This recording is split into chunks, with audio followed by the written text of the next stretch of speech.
Hey, thank you so much for joining us. We have just finished live blogging the WWDC 2020 keynote, which is pretty much unlike any live blog experience we've ever had, not least of which because we are thousands of miles away from where such an event normally would happen, but we've gotten through it. We've taken a bit of a break to just refresh because that is a bit of a process. And we are here with you to talk about basically every big announcement Apple just made. And by we, I mean myself, Senior Mobile Editor Chris Velasco, and Hi, it's Matt Smith, and I'm the UK Bureau Chief. I'm here to add color and show off my freshly shaven head. I do want to say, Matt, thank you for taking the time to join me. I know you're, what is it, like 5 hours ahead right now? Yeah, so we're just gone past 8 p.m. now, although oddly it looks like you're in a sexy nighttime club, and I'm in daylight. the sexy nighttime club called my basement with Yes. 2 really cheap smart lights and 2 really cheap lamps from Amazon. So I'm really killing it. I do want to take a moment and just say a quick sorry to anyone who's watching. We did get a slightly late start, but that's because my computer is bad, but that just happens sometimes. But we're here to talk to you about Apple, and there are quite a few things to talk about here. And I think we should start at the top, Matt, with iOS 14. I mean, I think we knew going into this was going to be a pretty substantial update, but there is substantial and there's this. Yeah, and it's desirable, right? Like, this isn't just an iOS that promises to be like faster and more stable, though it's probably both of those, but it's like desirable features we've been kind of looking for compared to, say, Android phones. I mean, right off the bat, the one we all got to talk about is the widgets. So widgets finally on your iOS home screen. Before we get to the widgets, I do want to just sort of like lay a ground level expectation. Matt, are you an Android person? Do you like enjoy Android? I juggle both, but iPhone is my main phone. Like, my mom dials my iPhone. If that Got it. The same goes for me. So I'm not trying to throw anyone under the bus, but I feel like it's important to note that we are people who use both platforms fairly regularly. And I think far and away, the best argument to use Android for a regular person, right, isn't so much the sort of openness, but just like the ability to make your Android device very uniquely yours in a way that you've never really been able to do with an iPhone. And I feel like we're starting to see that change. This is something that I think Craig mentioned it in his sort of lead up to the introduction to iOS 14. There are certain fundamental things about the iOS home screen experience that really haven't changed since the days it was called iPhone OS and it shipped on the original iPhone in 2007. You get a grid of apps, and that's pretty much it. Sure, we got folders eventually and widgets, but this represents the biggest fundamental change to the very sort of basics of using an iPhone that we've probably ever seen. Yeah, and there's lots of parts of that. It's very much like how you interact with the app seems to be the big thing about iOS 14. Things that just make it easier to use, easier to find things you're looking for. I mean, I'm sure you're like me, Chris. You have so many apps on your phone. So the idea of having an app list, let alone AI to kind of assist picking out your apps that you use all the time. This is stuff that just makes using my phone much easier, hopefully. And that's really, I think you've touched on something really important there. Like by dint of what we do, like we're just like installing new stuff constantly, just mostly for S's and giggles for most of the time. And for me, at least, like a huge number of those apps go used for maybe a day and a half, 2 days, and then they get relegated into whatever folder, and I literally never think about them again. What's really nice about this sort of shift in discoverability is that, yes, you can have as many of the classic app grid pages as you want, but you can also just get rid of some entirely, and all of the apps that would normally wind up on those pages get nicely sorted. And I think that sorting is really, really important, because in the lead up to this event, we heard rumors that Apple would do, among other things, like a traditional list view, right? Like an alphabetical list view, which sounded nice in theory, but doesn't in any way dovetail with the way most people I know, like how they use their iPhones, because you just download stuff and it stays there and you never think about it. So being forced to confront a list of software that is probably, generously speaking, like 60% stuff that you like and 40% stuff that you forgot that you had, that didn't make sense. The approach that Apple has ultimately gone with here maybe doesn't feel perfect, but it is a step in the right direction. For sure, for sure. And like touching again on the kind of ideas that we've seen on Android phones and even iPads before iPhones, picture in picture. The idea that you can run a video on the top of anything, on the top of your messages, app conversations, on top of, say, your Safari browsing, and now you can finally watch this video on top of things and actually, use these powerful iPhone chips for more than just one app at a time. Yeah, and I think what I really appreciate most about that is just the consistency of it. Because if I'm not mistaken, I definitely remembered times in my life where I would be watching something on like Apple TV Plus. That's the thing. Yeah. Yeah, like I'd be watching something on Apple TV Plus, and you get the sort of like picture-in-picture display, but then you never really knew what it worked for, what other services were allowed access to that, and Yeah. it just felt like when you're using something like a phone that you plan to use basically day in and day out for years, there is a disinclination to wanting like little surprises, right? Like you want to know how something works and you want to be able to anticipate how something will play out if it's a situation you're not used to. So having that really inconsistent application of picture in picture made it just it felt very awkward and unpolished in a sort of markedly un-Apple way. So just the fact that they're saying, yes, this works. Yes, it's just going to sit on top of whatever you're doing and you can resize it. And it just like you get this more firm foundation for how to expect working with this. That feels pretty important to me. I don't know that it's going to be a huge feature. I personally don't enjoy having videos running while I'm trying to text, but you can now, and that's just nice. I think I just like the idea of being able to watch something and then, I don't know, browse something. Maybe I know that actor off something. Maybe I can find exactly what his name was or whether he had a famous dad or something. You know, there's really just obscure things you're thinking about when you watch something. And now I don't have to like, I don't know, open my laptop or interrupt whatever I'm watching. I can just do it on the same device and get it done. The picture-in-picture stuff, I should point out, like a lot of other things that we're going to be discussing with respect to iOS, picture-in-picture is one of those things that's going to extend well beyond just iPhones. You'll see it on iPads, of course, but also with Apple TV, which we'll get to in due course. But picture-in-picture, yeah, I'm here for it. What about app clips, though? I'm really, really fascinated by this idea of like tiny applets that just appear when you need them and disappear when you don't. I mean, that's the dream, right? I mean, that's the idea of them just contextually being useful. That's what we're really hoping for here. And it sounds like they've got off to a good start. The idea that these will just kind of pull into literally what you were talking about, that list of apps that you barely touch, but every now and then you might want to use them. You know, maybe it's your AirPod check-in, maybe it's like that really niche cafe that you haven't been to in years, but you still have the loyalty app on your phone. And hopefully you could tap it as you pay and it'll remember your order or, I don't know, give you a free coffee. I'm here for free coffee. Yeah, absolutely. I have not had nearly enough coffee today, as you could probably tell. But I think one of the big benefits, and they touched on this very briefly during the keynote, one of the big benefits to app clips is discoverability, right? Like, I think this is the kind of thing that I've been thinking about more since this Hey debacle started last week. But if you are searching for an app and you're not featured or you haven't poured tons of money into marketing, it's a crapshoot, right? Like your chances of standing out without any of those fringe benefits it feels like basically zero. It's the Wild West in the App Store because there's just so much and not a great way to discover it. But App Clips seems like a step in the right direction for some of these developers who have really innovative, really solid apps that can operate in context outside of just opening an app on your phone, right? I think Apple has a lot of questions to answer here. I'm very curious about this, right? Because like let's say, you know, in the keynote, the examples were, you know, if you're in the real world, you can scan a QR code, or if you're looking at something in Apple Maps, and there is an app clip sort of available to whatever location that you're looking at in the form of a map card. You can access an app clip that way.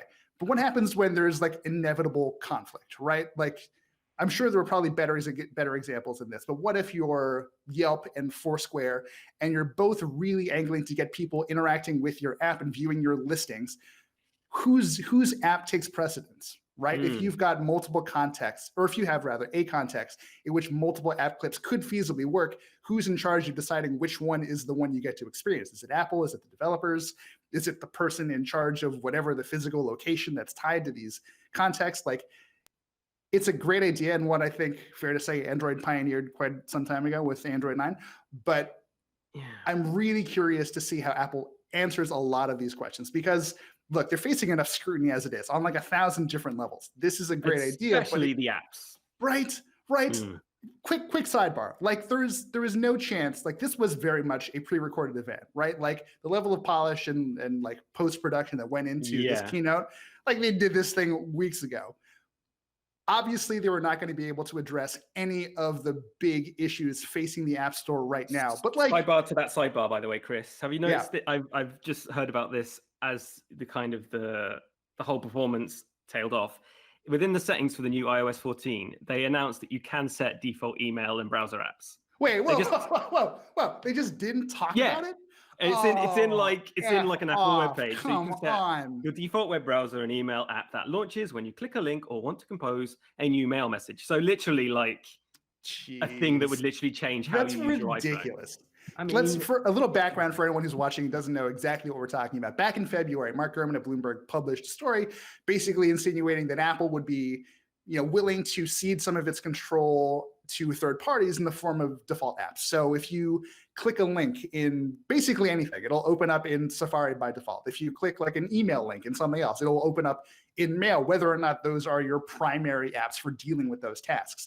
Apparently, I have not seen this myself, but Matt is now vouching for the fact that with iOS 14, you can now go in and physically, you can go in and actually change those default apps to whatever you want. So I mean, I'm also like, I'm a Google Maps guy, I'm a Chrome guy, I'm a Gmail guy. So they are now, I'll be able to use them. And then whenever I click to anything from an Apple app or a link that's been sent through text message, it'll finally go to the apps I want to use.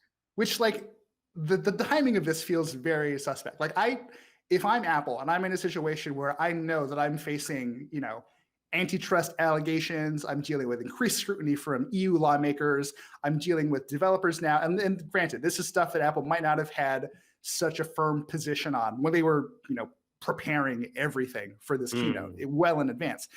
But surely, if someone knew that being able to make another third-party app your default was going to be a thing, like surely that warrants some kind of mention in the keynote, right?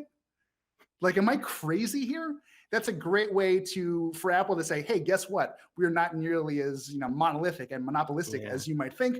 We're open to this. Like, it's just, I don't understand the decision that went into not including that, which kind of makes me suspect it was a last minute decision. But I kind of feel like that's such a big thing that you can't make that last minute, can you? Right. So like that line of thinking immediately seems flawed to me. But yet I have like no other quick, easy way to explain that. Anyway, it's good news. I'm happy about it. It's great news, but just like, come on, guys. You are in the crosshairs for like 1,000 different things. This isn't going to fix everything, but it's a step in, like it's nice. Yeah, it's a nice look. Move. Oh my God. It's a nice look. Let's move on to iOS, but a little bigger. iPad OS. Control yourself, Chris. So iPad OS had its own special little updates here and there. Search rebuilt, universal search, which looks a lot like Spotlight. It's Spotlight, man. Like, fine, just call it that. By the way, I am perfectly pleased for this. Sorry, not to talk over you, but I just feel like I need to express my personal enthusiasm over this because I have Macs for work. We have like our work MacBook Pros, and for a long time that was like my only like primary computer. So I would launch everything I do on a Mac happens through Spotlight. So the idea of being able to do that on an iPad feels remarkably powerful, but that's especially true in this case because universal search on the iPad does seem to be quite a few steps ahead of what Spotlight was originally meant to do on a Mac. Yeah. Again, it's another good thing, but I don't know why they didn't call it Spotlight. I mean, universal search, I guess, I don't know, that's a better name, I think. Universal, I don't know, it sounds bigger. Yeah, just call it search. I mean, it doesn't matter. You're right. It doesn't matter. Spotlight doesn't need to be applied to this. Just call it search. No one's ever going to call it universal search again. Like it's just going to function the way that it functions. And that seems like a good thing. Yeah. And then the other major thing from the iPad OS updates is Scribble, which is what they're calling interacting with Apple Pencil with your iPad, pretty much. There's a lot of very cool little features they were showing off here, though. Yeah, I mean, going into this, it's hard not to like, you've seen like the Simpsons gag, right? Like the old Newton gags from back in the day where Martin takes down a note and is supposed to, I don't know. Basically, handwriting recognition and Apple have a long history. And at least for a while, it was just kind of a joke in the way that maps were for quite some time in like the mid 2000s. But I've used the Apple Pencil fairly frequently. I'm not a particularly good note taker or artist, but I do think it's very good at what it does. I like the idea of just giving people more opportunities to use it, especially if you've got an iPad Pro, right? Because we're looking at like 100. What is it for the second generation Apple Pencil? much Like money. $150. It's too much money. I'll tell you that's how much it is. Like you've got one, right? I assume. No, you've I used have one. no need for a pencil. iPad's a thing I've kind of danced around. I had an iPad mini for a long time and then I just moved on. It was either my phone or my Mac or my other PC. I moved on from iPads. I wish I was doing enough creative work that would warrant that kind of input. Especially now with Scribble. Scribble looks amazing. The idea that it polishes up your notes, like you were saying, you might not be much of an artist, but this thing will convert your shapes and angles. It will polish it up. It'll make sure, the arrows for your new IKEA kitchen sketch match up and look, completely on the right plane. I also liked, and this is just a niche Matt Smith reference, the idea that you could be able to write in multiple languages and it will recognize those. And I threw a kanji reference into the live blog, hoping you would pick up the bait and just like type some shit. I was looking elsewhere. Some stuff in Japanese. Just start blasting out some Japanese on it. Sorry, which would have been nice. But I do appreciate the fact that the Apple Pencil, for a very specific subset of people, is an incredibly good tool. Yeah. With this, I don't think Apple has really come close to justifying the price tag involved. But I mean, look, if you have a non-iPad Pro, if you have an Air or a Mini, or even like the cheap, perfectly good iPad, $100 gets you a really good stylus. And now you can use it in more places. This falls in another category to me of, these are features that other people have figured out and done really well. Procreate on the iPad does a phenomenal job sort of converting your rough doodles into more quantized, accurate sketches.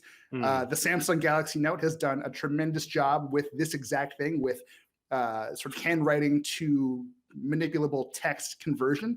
That's the thing that you've been able to do on a Galaxy Note for a while, and it's gotten particularly good with last year's Galaxy Note 10. So these are things that are definitely welcome additions, but on some level, you have to just sort of take a step back and think, well, this stuff easily could have happened sooner. Why is this taking so long? It's a good question. Let's move on. Even more hardware updates. AirPods, automatic switching, finally. Nope. What? Absolutely not. What do you mean absolutely not? This sounds terrible. How is this terrible? I don't know about you. I do not trust any of my Apple devices, or frankly, any of my devices, period, to be able to tell when I want to use my AirPods with that device, right? Like I could see how Apple would make like logical guesses, right? If your activity on an iPad sort of tapers off and you're starting to use Max or something, I don't know exactly what sort of triggers they're using to interpret and figure out when you're supposed to switch from one device to the other. It seems feasible, but I don't trust that.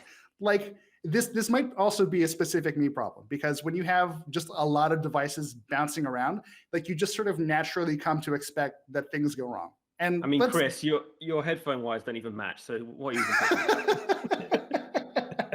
Look, if I had known this was going to be an issue, I would have gotten 2 matching sets of headphones. But I'm wearing 2 sets of headphones. Yeah, whatever. It's just the way it is. Tell it to I will the say police. that just the last thing I'll say on this AirPods thing, like, even if Apple manages to figure out exactly how to measure activity on one device versus the other and sort of figure out, the right algorithm for defining when to make that switch, Bluetooth as a standard sucks. Like Bluetooth is just bad. So I'm willing to see what Apple has done here, but I have zero faith in this working the way it's supposed to for now. Well, it's good you have a strong opinion on it anyway. Thanks, pal. More wearables, WatchOS 7. Crucially, sleep tracking, which has been missing for a long time. It's on so many other rival wearables, and now we're finally getting it on an Apple Watch. Matt, can I ask you, are you the kind of person who like actively cares about the length of your sleep, the quality of your sleep, that sort of thing? I wish I cared more. What I do like about Apple's approach to it is the idea that it's trying to make you sleep more. It's less about the Dear Diary heavy data of the hours you had. It's more getting you to bed quicker, making you relax quicker. And that's the kind of stuff I want. I want stuff that will make will form new habits and make me, live better. I don't really care that I got 8.2 hours of sleep. I wish I got 8.2 hours of sleep. I cannot remember the last time that happened. Sorry, this is all good stuff about actually changing my habits. And if you're going to do sleep tracking, the point is you want your sleep to be better, right? So I feel like half of Apple's ideas are in the right direction. Right. Well, let me ask you. I think it's probably fair to say, based off of what you've just told me, that you, on some level at least, care slightly more about your relationship with sleep than I do. Like my relationship with sleep is such that if I can fall asleep, I consider that a win. I have don't. seen you fall asleep during trade shows, and that does happen quite easily. I'm envious. I'm a really light sleeper. It's a good skill. Was it MWC or I just fell asleep on James's couch? Yeah, that MWC. Yeah. Yeah, that was God, missed trade shows. I missed traveling for. Yeah, do you remember those missed days? traveling, Those missed the heady world. days. But anyway, Heady days. What I really think is interesting about Apple's approach is that it doesn't really, like, it doesn't on the surface of it do that much more, if at all, Yeah. than what you'd expect out of a Fitbit, right? Like, it seems to me the biggest addition, the biggest hook here is having wind down run on both your iPhone and your Apple Watch, which is nice, but I just consider me very skeptical on this. Like, I am a person who wants to foster a better relationship with sleep, if only for my sanity and like prolonged life. Like, I want these things, but I think Apple might be underestimating just how difficult it is to reset some of these habits, right? Like, yeah, for sure. This job very much feels sometimes like nonstop college, like writing until 3 a.m. and filing a thing and like falling asleep and repeat ad nauseum. So if this works, I want it. I want to fix my relationship with sleep. I don't think this is going to do it, but maybe your mileage will be better. I hope for your sake that it is. So I'm getting the vibe, Chris, that the hot WatchOS 7 feature you're looking forward to most is the hot hand washing auto detection. Which was a real thing, very much like publicized on the video. So yeah. So it's what, you go up to the sink, you're wearing your watch, you'll see it on the stream, hopefully, if we get the video all lined up, and your watch will detect the motion of your hands and even the sound of the water running, and then count down a timer for how you're washing, and then congratulate you when you wash your hands. Man, like what is there to say about this? Like, it's like the perfect, timely, topical tool for Apple to bake into a watch, and hopefully, God willing, there is an end to this. And God willing, after that, we will never need to worry about this again. But just for the sake of anyone watching who just even occasionally just gets lax about this, just wash your hands. Like, you know what to do. You don't need your watch telling you how to wash your hands. This is almost even like, nags you. It says like keep washing. This is almost like nanny state stuff. Like, we're fine. We're idiots, but we're not that. We can do it. We're fine. I will say, it's still a bit of an idiot. Maybe. I will say I was hoping for more insight into, so the rumors going into this keynote where Apple would have slightly more nuanced sort of readings for the electrocardiogram, which is something that's very near and dear to my heart. And it's not a thing I think I talked about this in our sort of what to expect video.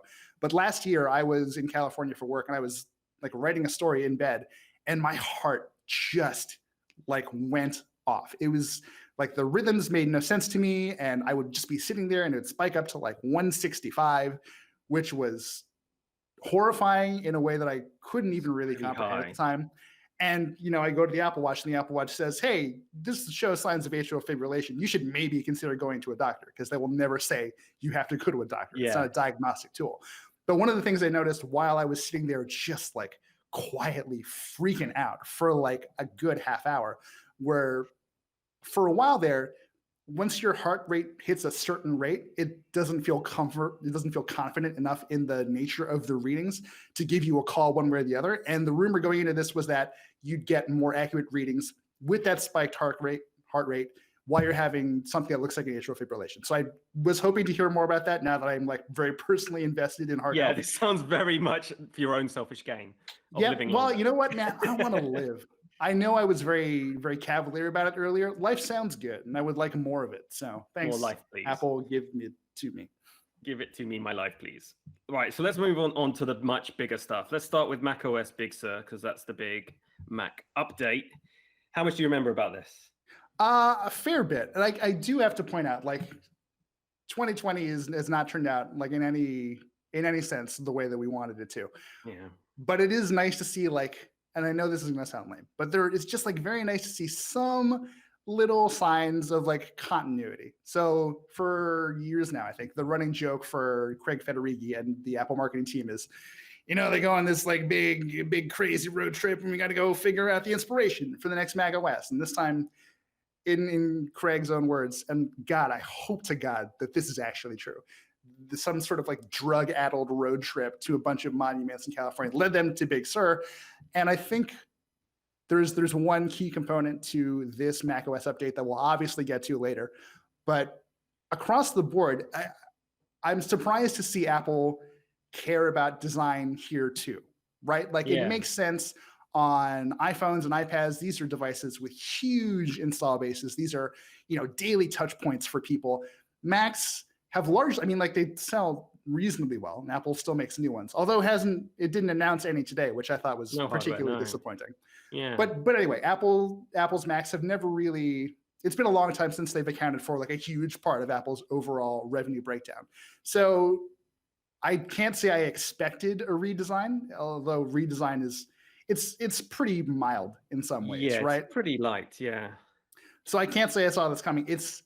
I'm glad to see that someone at Apple still really is invested in making macOS look and feel sort of bright and airy and accessible in a way that Windows maybe hasn't always felt. But I think what struck me most of all this time was how we're seeing the lines blur between iPadOS and macOS, right? Like for sure. With iPadOS last year, we started seeing Apple embrace more desktop elements. We've seen that continue on into today's announcement. There are new toolbars. There are sort of like new UI elements that make things feel a little bit more desktop-y, a little more a little more productivity focused. But now we're also seeing the inverse of that. We're seeing the sort of mobilization of macOS with things like the control center that's accessible when you click on the clock in the corner. It's largely similar in terms of functionality to what you're used to. Like a lot of these controls have lived up in that part of the menu bar anyway. Yeah. But adopting a very sort of mobile, very iOS-y kind of aesthetic. Yeah, visually really clear. It's almost like it's a touch screen, isn't it? It feels very much like you could tangibly touch and bring those sliders in to whichever level you want. It feels very iPad-y to me. Right, and like you can sort of see now, like with Apple having announced that they're moving into the ARM chips, which we'll get to again in a little bit, you can sort of see how these roads are all sort of heading to the same place. I think it's going to be a while before we get there, but considering that Apple's getting ready to ship like Apple Silicon Macs by the end of the year, that road might actually not be as long as I thought it might be. But I'm digressing a little bit. macOS, there's other stuff. Yeah, let's go to the big macOS stuff though, because we talked for so long about iOS 14. I feel like we should get to the real meat and potatoes of this evening. ARM for ARM for macOS. The first ARM Mac is coming by, like you just said, spoilers, end of year. Now, Apple is saying the transition itself will take 2 years, but they said this for PowerPC way back when we didn't write for Engadget, which is a lot longer now than I thought it would. When they said, they were making the transition when that happened. Yeah, I think I was doing work experience, like end of high school. Anyway, that's unimportant to this. So yeah, they said the transition from PowerPC was going to take about 2 years, and it took closer to 1. So hopefully, they can hustle a bit more than this claim. Again, I'm sure coronavirus and the rest of it will add its own kind of bumps in the road to get making this all happen. But like, and I'm sure you'll back me up on this. Like a lot of my interactions with Apple, like a lot of their language that they like to use just sort of publicly, it's very much a under promise and over deliver situation, right? Like they've been saying for years that like iPad battery life is stock steady at 10 hours, even though in my experience, it's generally way more than that. And like, that's a theme that seems to reintroduce itself very frequently when you're interacting with Apple in basically any way. So when Apple says that they're looking at a 2-year transition, I think that's basically they're outside like their most conservative estimate. To your point, and it's a really good one about the PowerPC to Intel transition. They announced it, I want to say like late 2005, might've been like dub 2005. So like the summer. And they were forecasting things would be more or less done by like late 2006, early 2007. But as I recall, and if anyone in the chat or anyone watching this knows otherwise, please feel free to just like slam and correct me, because I know it's going to happen anyway. I want to say the first Intel Macs went on sale at like the very beginning of 2006. And by slightly more than halfway through, it was a process of, I think it was all told maybe like 8 or 9 months. They had completely fleshed out. They'd replaced every PowerPC, every G4 and G5 product on their books with an Intel equivalent. So 2 years, I think, is a very broad estimate. I think we're actually going to see it happen much faster than that. But again, the transition from one architecture to the next, almost like it's important for sure. I don't want to downplay that at all, but it's far and away not the most important factor that goes into this, right? The biggest issue that people are going to have to face is getting software to run on these new Apple Silicon chips, which seems easier than I think a lot of people expected it to. But what's your take on this, Matt? Yeah, I mean, Apple seems so confident with their approach to transitioning from the Intel years to the Apple Silicon future. First up, they had this idea of the universal binary, so a kind of a shared binary for both ARM and Intel apps, where hopefully they'll be able to pluck from the same place. And we saw demos that mostly showed off stuff you could do on an iPad already, because they were running it on what I recall. Again, someone could slam me in the comments. I think they were running on an iPad chip. So yes, maybe. Oh, that's the best part. They're running on an A12Z, which is literally the chipset that they used in the 2020 iPad Pro. But I've gotten to the point where I kind of figure that they're making like the iPad chip first, disabling like a couple cores, and then putting that in iPhone. So like they're definitely ahead of the curve when it comes to silicon production. I'm very curious. I wonder if we could like get our hands on one of these transition kits. Like, could you run a Mac on an iPad? I mean, so that's the thing, right? Like the only difference between the developer transition kit and what we've seen in iPad is basically storage, right? Like the developer transition kit has 512 gigs of SSD storage, but you can get a 1 terabyte iPad Pro. The only difference is the iPad Pro 2020, I believe, has 4 gigs of RAM. Someone can fact check me, but it's not a lot. It's like 4 gigs of RAM compared to the 16 that you've got in the developer transition kit. So in terms of underlying architecture, there really isn't that much different. And maybe not with this year's iPad, but I think it's probably fair to say that within a year or two, in terms of power, at least, in terms of what we're able to get into these packages that seem appropriate for tablet use, yeah, we could get something like that could run whatever version of macOS we're looking at pretty easily. Yeah, I mean, so the core news here is, why is Apple moving to these new chips? And their sales point was very much more power, more processing power for less power, if that makes sense. So the idea is it's going to use less energy, but it's going to be so powerful. And they kind of backed it up with what they've done with their iPhones and their iPads. As soon as they started making their own silicon, which is from iPhone 4 onwards, then suddenly, iPhones got reliable. They got pretty damn swift. And then Apple just carried on making its own processors for these mobile devices. Now it's trying to, do the same trick on macOS. And it makes sense, I mean, neither of us are really Intel guys. We're not the smartest Intel people on staff, unfortunately. We're not like huge chipset people. No. We're not the worst. We're not the worst either. Yeah. But the idea is, Intel has just been lagging. We've both been to Computex at one time or another.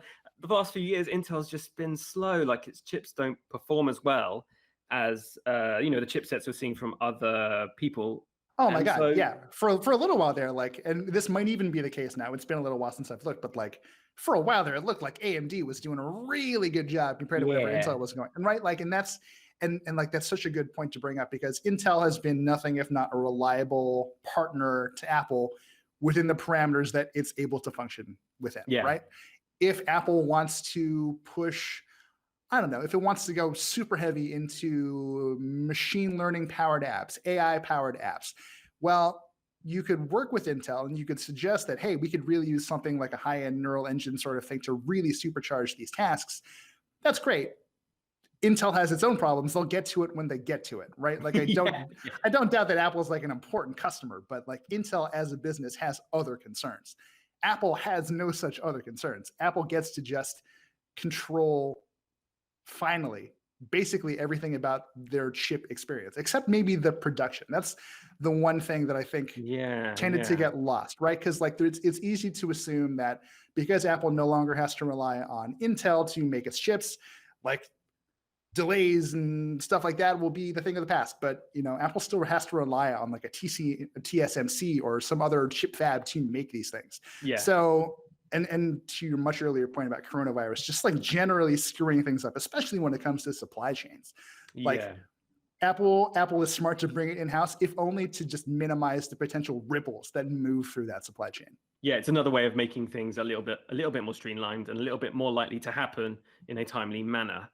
I mean, what else did they announce for this kind of getting Rosetta into 2? We got to talk about Rosetta yes. 2 real quick, because Yes. that's pretty cool. Rosetta for Sounds people good. who it does sound good. For people who have not used Rosetta in the past, I have not. I was like not really a tech person during this first transition, but Rosetta was an app that lets you run sort of PowerPC code on Intel platforms. So basically, it would just like translate the existing app and just like let you run it in a window on your shiny new.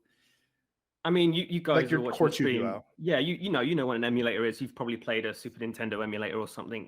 Also, legally gray areaed, but well, I think it's a little important bit to more note, official. and this might, and again, we're not like super heavy like chipset level, like hardware level people, but I think what's interesting here is that Apple is very like, if this was emulation, I feel like Apple probably would have made more of an acknowledgement of that. But it sounds like what they're doing is, as when you're installing on a new Mac with Apple Silicon and you're installing an old Intel-based app, at install, the instructions, everything gets translated into whatever instructions need to happen on Apple Silicon. So it sounds like what they're doing is doing the convert at install, and then after that, it basically runs as some pretty functional hybrid of Intel and Apple Silicon. It doesn't sound like they're just like, it's not like there's like a virtual machine in there that you're basically just running. Although you could do that.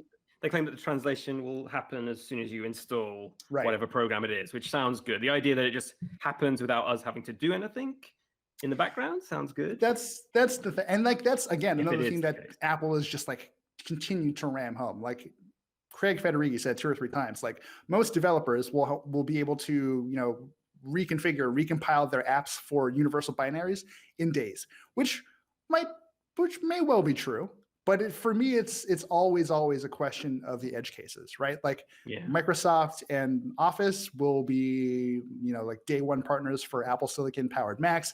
Ditto for Adobe. We saw that really cool demo of Photoshop with a huge PSD file, and Lightroom, which just, Lightroom just runs like trash on every computer I've tried it on. So maybe if a Mac with an A12Z chip in it is the first Mac that'll ever run Lightroom without choking on itself, I will buy one day one. But I don't think that's going to be the case.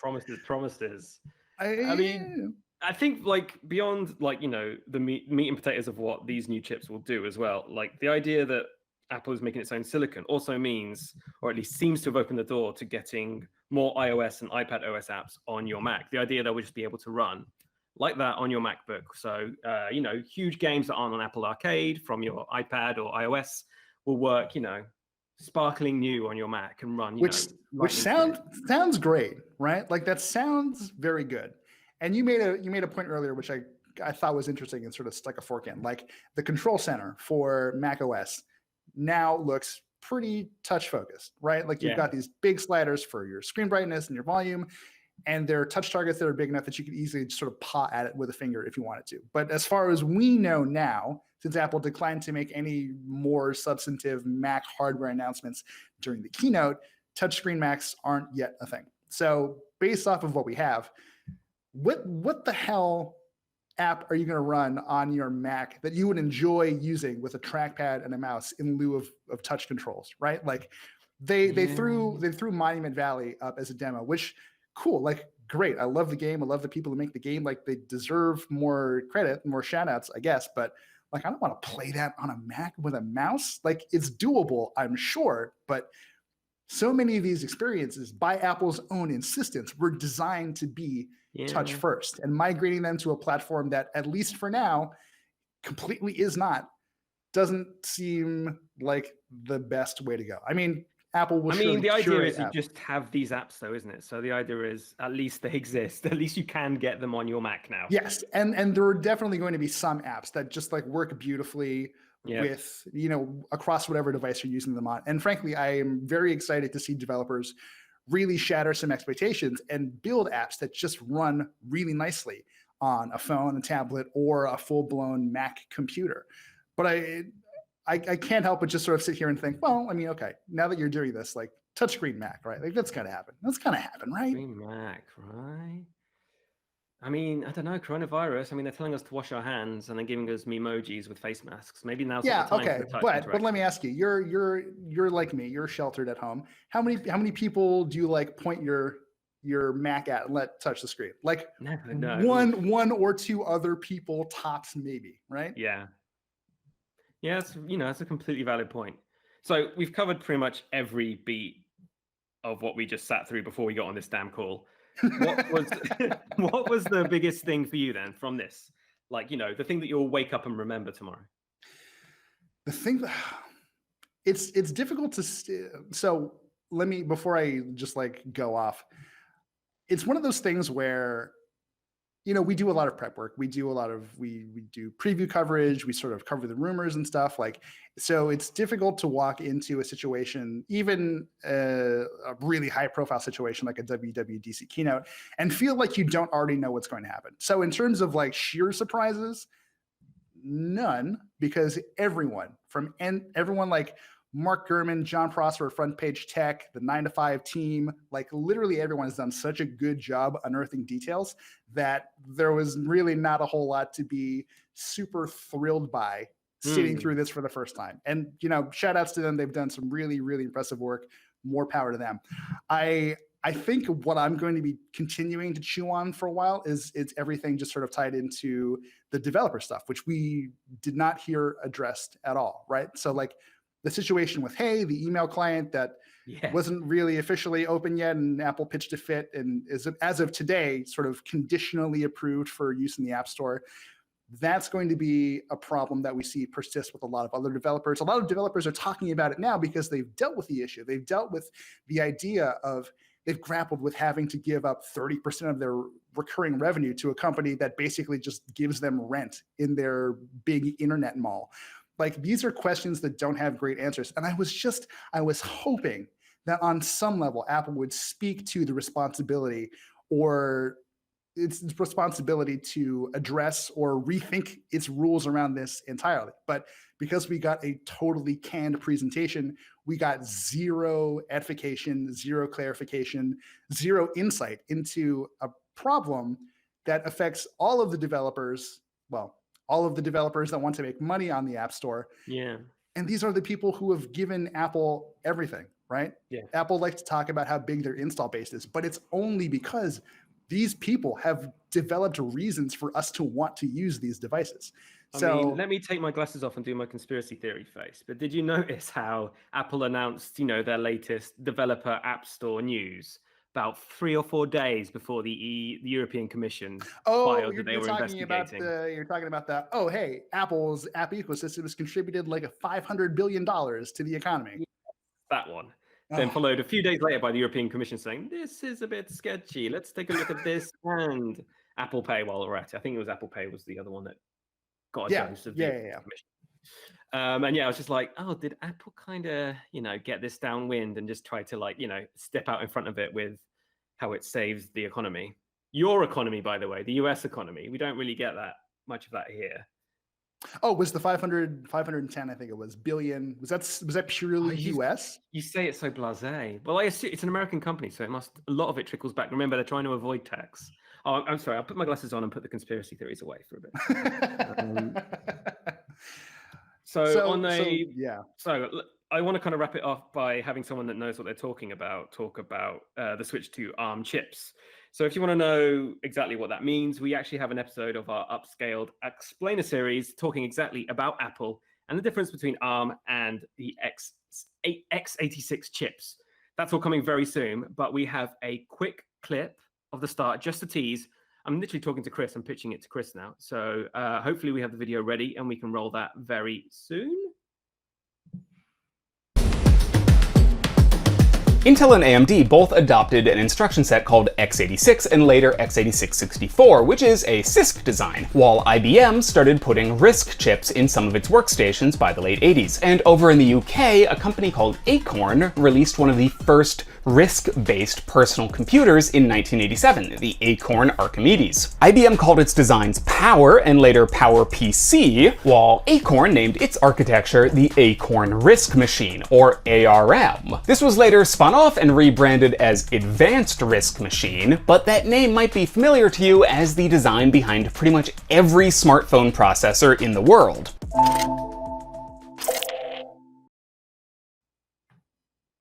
I already feel smarter, so that's awesome. Can I just say really quickly while I have everyone here, how good is Upscale? I love when Chris Schott just like goes off on stuff that sometimes we're equipped to tell stories about and sometimes not. I mean, it does make me feel stupider. Well, I mean, just being around him just does that naturally. He's so tall and good on camera. God, I hate him. It's really intimidating. I dislike how I feel around him a lot of the time. But that is a story for another day. That's a separate podcast, yeah. So let's have some closing remarks. All these OS updates are coming full. So that's iOS, that's WatchOS, that's macOS. There's one more I'm missing, right? Oh, AirPods probably, just to annoy Chris a little bit more. They're all coming this fall. And when it comes to Mac on ARM hardware, they've announced the first one's going to come by the end of the year. The transition will take 2 years, but we both think that's going to be a lot quicker than that. And there is another weird twist at the end. Intel systems are still on the way. Apple's still making Intel-powered Macs. So we should hear about them also by the end of the year, which is weird and makes no sense to me.